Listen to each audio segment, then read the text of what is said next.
ಗೌತಮ್‌ಗೆ ಅವರು ಕೊನೆಯಲ್ಲಿ ಹೇಳಿದ್ದು ಸರಿ ಎನಿಸಿತು. ಅವಳ ಹೆಸರು ಅಲ್ಲಲ್ಲಿ ಓಡಾಡುವುದು ಬೇಡ.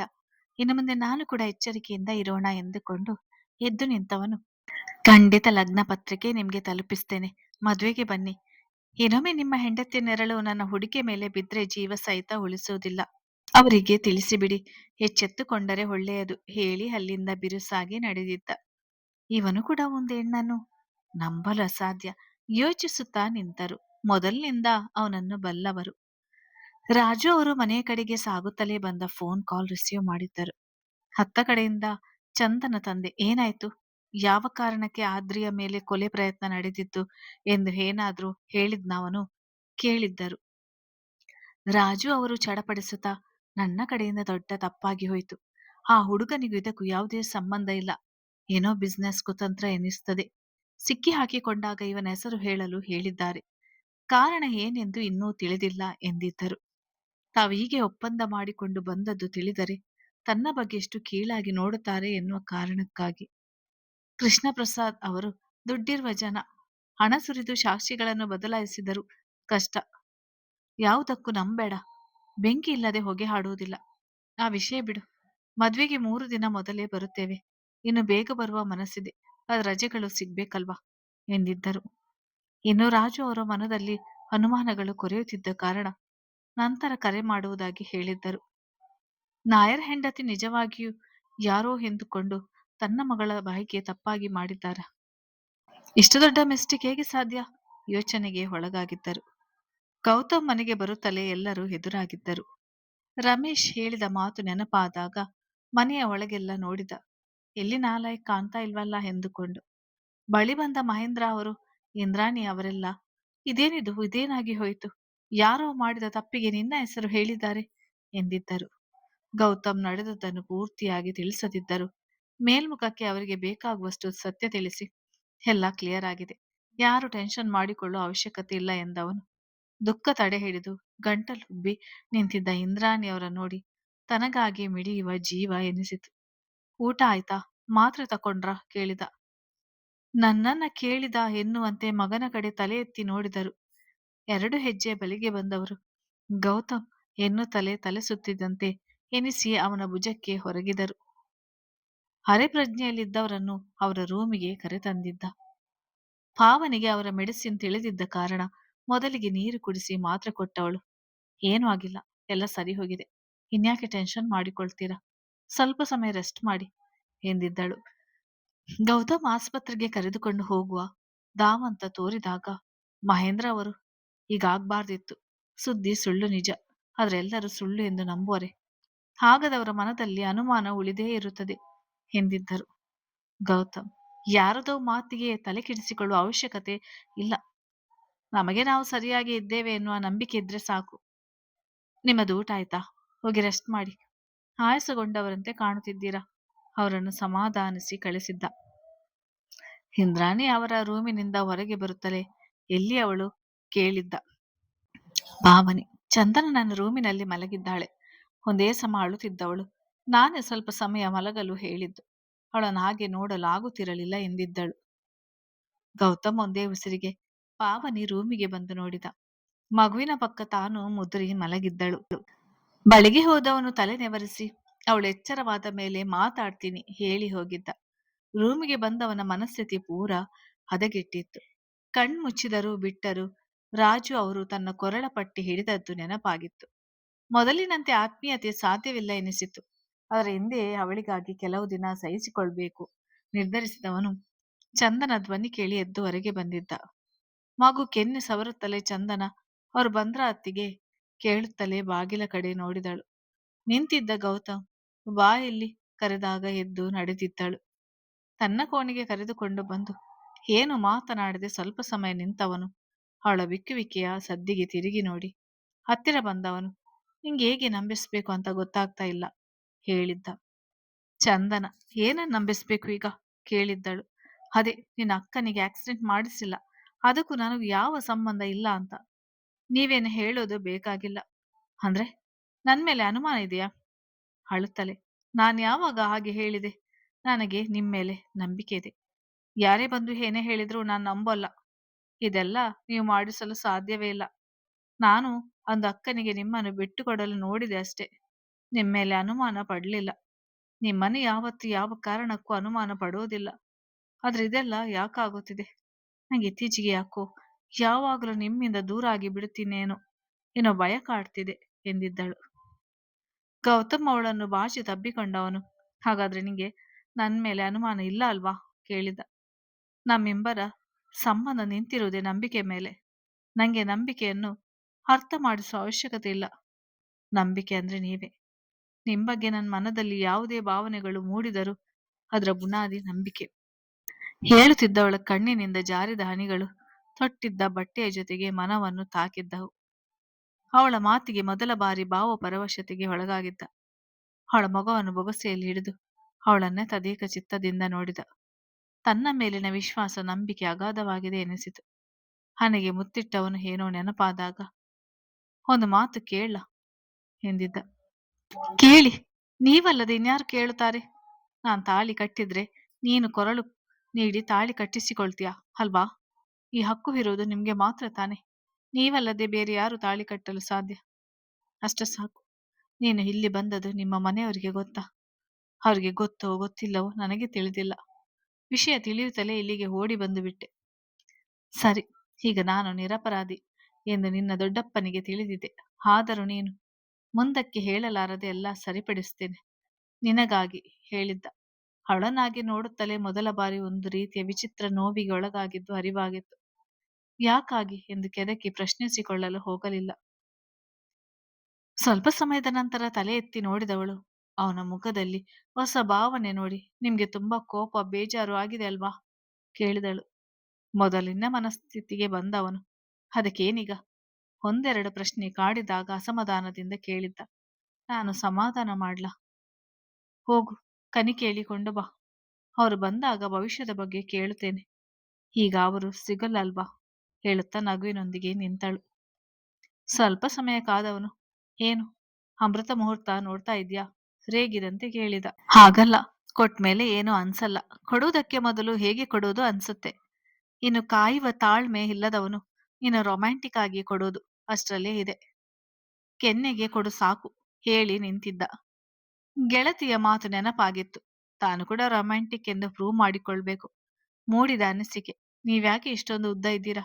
ಕೇಳಿದಳು. ಈಗ ನಿಂಗೆ ಅದು ಅಷ್ಟೊಂದು ಮುಖ್ಯನಾ? ಮುಂಗಾಲ ಮೇಲೆ ತುಂಬಾ ಸಮಯ ನಿಂತಾಗ ಒಮ್ಮೊಮ್ಮೆ ಮುಖ್ಯ ಎನಿಸ್ತದೆ. ಸರಿ, ಅದೇನು ಆಗ್ಲೇ ಮಾಡ್ತೀನಿ ಅಂದ್ಯಲ್ಲ, ಏನದು? ಸಮಾಧಾನ. ಅದನ್ನು ಮುಂದುವರಿಸು. ಹೇಗೆ ಶುರು ಮಾಡ್ತೀಯ? ಕೇಳಿದ್ದ. ನೀವ್ ಹೀಗೆ ನೋಡ್ತಾ ಇದ್ರೆ ಭಯದ ಜೊತೆಗೆ ಸಂಕೋಚ ಕೂಡ ಆಗುತ್ತೆ. ಅವನಿಗೆ ಮಾತ್ರ ಕೇಳುವಂತೆ ಹೇಳಿದ್ದಳು. ಅವಳ ಸಮಸ್ಯೆ ಅರಿತವನಂತೆ ತಾನೇ ಕೊಂಚ ಅವಳ ಕಡೆ ಬಾಗಿದ್ದ. ತುಂಬ ತಾಳ್ಮೆಯಿಂದ ನಿಧಾನವಾಗಿ ತುಟಿಗೆ ಮುತ್ತಿಟ್ಟಿದ್ದಳು. ಅಷ್ಟು ತಾಳ್ಮೆ ನನಗೆ ಆಗಿ ಬರುವುದಿಲ್ಲ ಎನ್ನುವಂತೆ ಗೌತಮ್ ಬರಸೆಳೆದು ಮುಂದುವರೆದವನು ತನ್ನೆಲ್ಲ ಗೊಂದಲ ಅಸಮಾಧಾನಗಳಿಗೆ ವಿರಾಮ ನೀಡುತ್ತಾ ಮುಂದುವರೆದಿದ್ದ. ನಾಯರ್ ಹಾಗೂ ಸುಹಾನ್ ನಡುವೆ ಮಾತುಕತೆಗಳು ಜೋರಾಗಿ ನಡೆದಿದ್ದವು. ನಿಂಗೆ ಗಂಡಸರನ್ನು ನೋಡೋ ಹುಚ್ಚಿದೆ ಎಂದು ತಿಳಿದಿತ್ತು. ಆದ್ರೆ ಬಾಯಿ ಬಿಟ್ಟು ಅವರ ಬಳಿ ನೇರವಾಗಿ ನೀನು ಬಯಸಿದ್ದನ್ನು ಅವರ ಮುಂದೆ ನೇರವಾಗಿ ಬೇಡುವ ಮಟ್ಟಕ್ಕೆ ಇಳಿಯುತ್ತೀಯ ಎಂದುಕೊಂಡಿರ್ಲಿಲ್ಲ. ಸತ್ಯ ತಿಳಿದ ತಕ್ಷಣ ನಿನ್ನನ್ನು ಕತ್ತರಿಸಿ ಹಾಕಬೇಕು ಎನಿಸಿತು. ಈ ವಯಸ್ಸಿನಲ್ಲಿ ಮಕ್ಕಳನ್ನು ವ್ಯವಹಾರವನ್ನು ಬಿಟ್ಟು ಜೈಲಿನಲ್ಲಿ ಹೋಗಿ ಕುಳಿತ್ರೆ ಚೆನ್ನಾಗಿರೋಲ್ಲ. ಕಷ್ಟಪಟ್ಟು ಬೆಳೆಸಿರುವ ಸಾಮ್ರಾಜ್ಯ ನಿನ್ನ ಈ ಕಾಮುಕ ಮನಸ್ಸಿಗೆ ಬಲಿ ಕೊಡಲಾರೆ. ಪೂರ್ತಿ ಸರ್ವನಾಶ ಆಗುವ ಬದಲು ಅರ್ಧದಷ್ಟು ಉಳಿಸಿಕೊಳ್ಳಲು ಪ್ರಯತ್ನಿಸ್ತೇನೆ. ಡೈವರ್ಸ್ ಕೊಟ್ಟು ಹೊರಟು ಬಿಡು ಎಂದಿದ್ದರು. ಅವರ ಮಾತಿಗೆ ಆವೇಶಕ್ಕೆ ಸುಹಾನ ಮೆತ್ತಗಾಗಿದ್ದಳು. ಈ ಕ್ಷಣ ಸುಮ್ಮನಿದ್ದು ಬಿಡೋಣ, ನಂತರ ಯೋಚಿಸಿದರೆ ಆಯ್ತು. ಇವರಿಂದನೇ ಕೇಸ್ ಕ್ಲೋಸ್ ಆಗಿರುವುದು ಎಂದುಕೊಂಡವಳು ನಾನು ದುಡುಕಿ ತಪ್ಪು ಮಾಡಲು ನೋಡಿದೆ. ಗೌತಮ್ ಬಳಿ ಕ್ಷಮೆ ಕೇಳುತ್ತೇನೆ, ರಾಜು ಅವರ ಬಳಿ ಕೂಡ ಕ್ಷಮೆ ಕೇಳುತ್ತೇನೆ ಎಂದಿದ್ದಳು.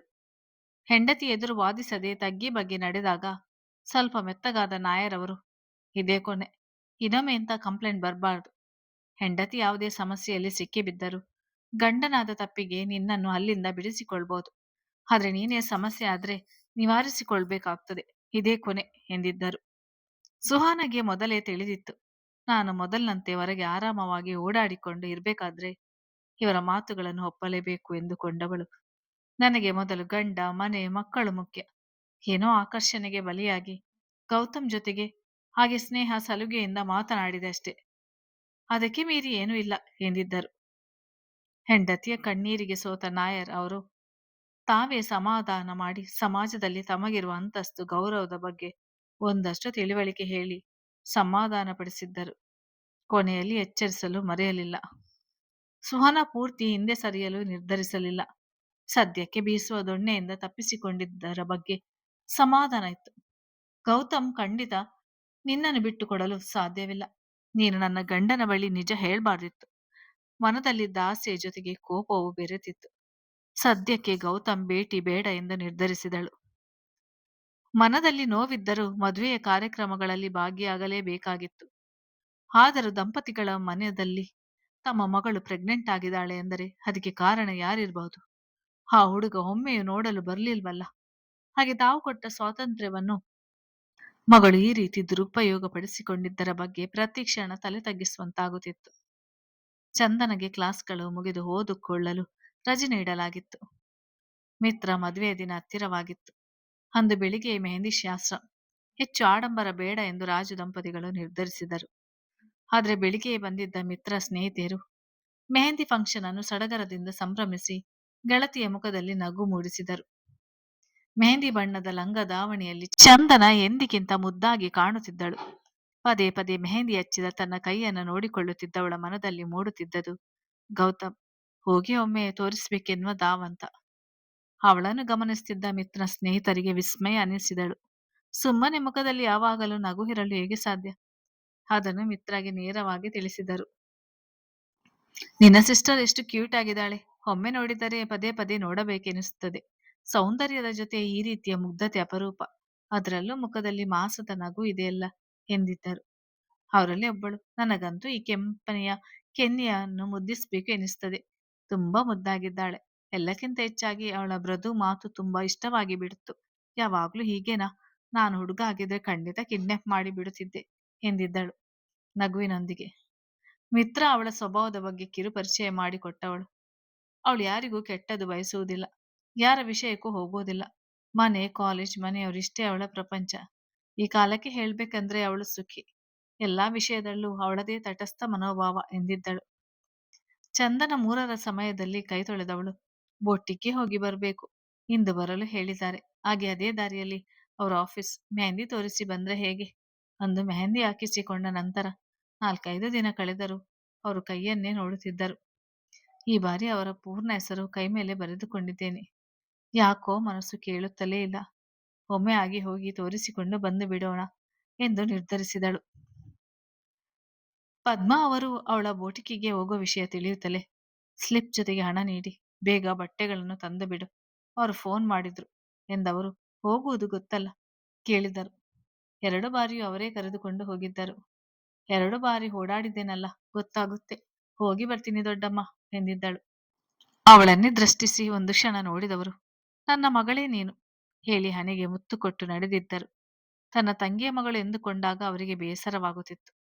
ಕಳೆದಿದ್ದ ವರ್ಷಗಳಲ್ಲಿ ಅವಳನ್ನು ಸ್ವಂತ ಮಗಳಿನಂತೆ ನೋಡುತ್ತಾ ಆ ವಾತ್ಸಲ್ಯವನ್ನು ಅನುಭವಿಸುತ್ತಿದ್ದರು. ಆಫೀಸ್ನ ಬಳಿಗೆ ಬಂದ ಚಂದನ ಈ ಬಾರಿ ಗಾಬರಿ ಇಲ್ಲದ ಕಾರಣ ಹೊರಗಿನಿಂದ ಸರಿಯಾಗಿ ನೋಡಿದವಳು ಮತ್ತೊಮ್ಮೆ ಕಣ್ಣು ಹರಳಿಸಿ, ಎಷ್ಟು ದೊಡ್ಡದಾಗಿದೆ, ಅಂದು ಸರಿಯಾಗಿ ನೋಡ್ಲೇ ಇಲ್ಲ ಎಂದುಕೊಂಡೇ ಒಳಗೆ ಬಂದಿದ್ದಳು. ರಿಸೆಪ್ಷನ್ ಬಳಿ ವಿಚಾರಿಸುತ್ತಲೇ ಆಕೆ, ಸರ್ ಕ್ಯಾಬಿನ್ ಗೊತ್ತಲ್ಲ, ಹೋಗಿ ನೀವು ಯಾವಾಗ ಬಂದರೂ ಕಳಿಸಲು ಹೇಳಿದರು. ಮನದಲ್ಲಿ ಸಣ್ಣ ಅಸೂಯೆ ಮೂಡಿತ್ತು ಅವಳನ್ನು ನೋಡುತ್ತಾ. ಚಂದನ ಅಲ್ಲಿದ್ದ ಪೇಂಟಿಂಗ್ ಅನ್ನು ನೋಡುತ್ತಾ ಕ್ಷಣ ಮೈಮರೆತು ನಿಂತಿದ್ದಳು. ತನ್ನ ಬಿಸ್ನೆಸ್ ಕಾಂಟ್ರಾಕ್ಟ್, ಅದರ ಪ್ರೊಸೀಜರ್ ಮುಗಿಸಿಕೊಂಡು ಹೊರಬರುತ್ತಿದ್ದ ವ್ಯಕ್ತಿ ಎದುರುಗಿದ್ದ ಹೆಣ್ಣನ್ನು ನೋಡಿ ಕಳೆದು ಹೋಗಿದ್ದ.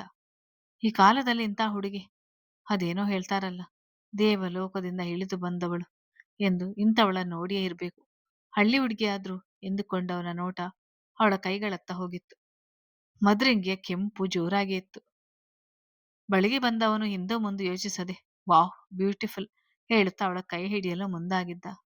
ಹೆಚ್ಚೆತ್ತು ಕೈ ಹಿಂದಕ್ಕೆ ಎಳೆದುಕೊಂಡು ಚಂದನ 2 ಹೆಜ್ಜೆ ಹಿಂದೆ ನಡೆದಿದ್ದಳು. ಮೆಹಂದಿ ತುಂಬಾ ಸುಂದರವಾಗಿದೆ, ನಿಮ್ಮಂತೆ ಹೇಳುತ್ತಾ ಮತ್ತೆ ಕೈ ಹಿಡಿಯಲು ನೋಡಿದ್ದ.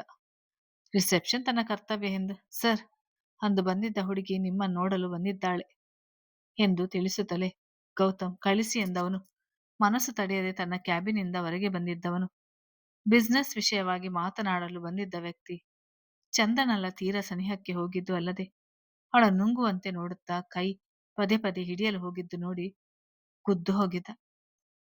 ಬಳಿಗೆ ಬಂದವನು ಹಿಂದು ಮುಂದು ನೋಡದೆ ಕೊರಳ ಪಟ್ಟಿ ಹಿಡಿದು how dare you to touch my girl ಎನ್ನುತ್ತಾ ಅವನ ಮುಖಕ್ಕೆ ಏನೆಂದು ಯೋಚಿಸದೆ ಬಾರಿಸಿದ್ದ. ಇವನ ಆಕ್ರಮಣಕ್ಕೆ ಎದುರಿನ ವ್ಯಕ್ತಿ ತತ್ತರಿಸಿದ. ಬಂದ ಮ್ಯಾನೇಜರ್ ಸರ್ ಬಿಡಿ, ಎಲ್ಲರೂ ನೋಡ್ತಿದ್ದಾರೆ ಎಂದಿದ್ದರು.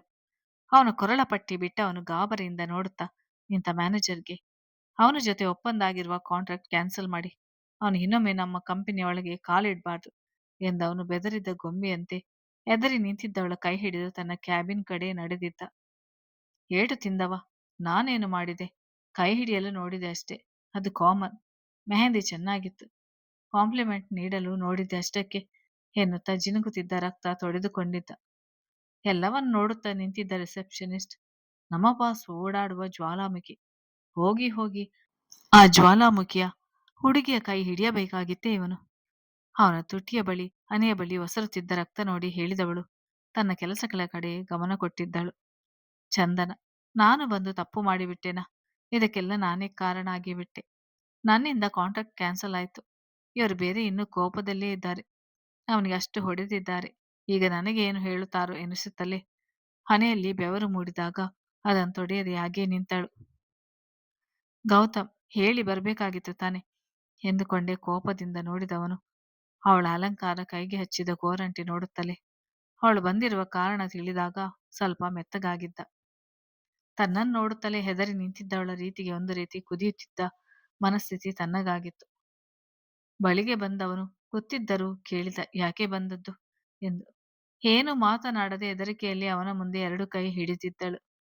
ಚೆನ್ನಾಗಿದೆ, ಫೋನ್ ಮಾಡಿದ್ರೆ ನಾನೇ ಬಂದು ಕರ್ಕೊಂಡು ಬರ್ತಿದ್ದೆ ತಾನೆ. ಹೀಗೆ ಒಬ್ಬೊಬ್ಬಳೆ ಓಡಾಡ್ಬೇಡ ಅಂದ್ರೆ ಕೇಳೋದಿಲ್ಲ ಅಂತೀಯ. ನನ್ನ ಮಾತು ಅಂದ್ರೆ ನಿಂಗೆ ಅಷ್ಟು ಅಸಡ್ಡೆ ಎಂದಿದ್ದ. ಆ ವೇಳೆಗಾಗಲೇ ಅವಳ ಕಣ್ಣುಗಳು ತುಂಬಿತ್ತು. ನೀವು ಹೇಳಿದ ಯಾವ ಮಾತನ್ನು ಅಸಡ್ಡೆ ಮಾಡಿಲ್ಲ. ನೀವು ಹೇಳಿದ್ದು ನೆನಪಿತ್ತು. ಆದ್ರೆ ಮೆಹಂದಿ ತೋರಿಸ್ಬೇಕು ಎಂದು ತುಂಬಾ ಅನಿಸಿದ ಕಾರಣ ಹಾಗೆ ನನ್ನ ಫ್ರೆಂಡ್ಸ್ಗಳಿಗೂ ಸರ್ಪ್ರೈಸ್ ಅದು ಇದು ಎಂದು ಹೀಗೆಲ್ಲ ನಡೆದುಕೊಳ್ಳುತ್ತಿರುತ್ತಾರೆ.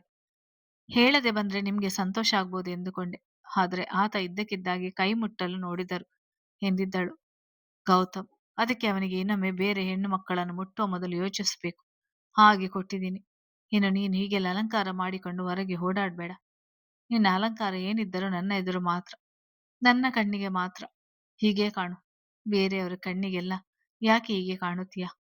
ಧ್ವನಿಯಲ್ಲಿ ಆದಷ್ಟು ಗಡಸುತನ ತುಂಬದೆ ಮೃದುವಾಗಿ ಹೇಳಿದ್ದ. ಬೆದರಿದವಳ ನೋಡಿ. ಕತೆ ಮುಂದುವರಿಯುತ್ತದೆ.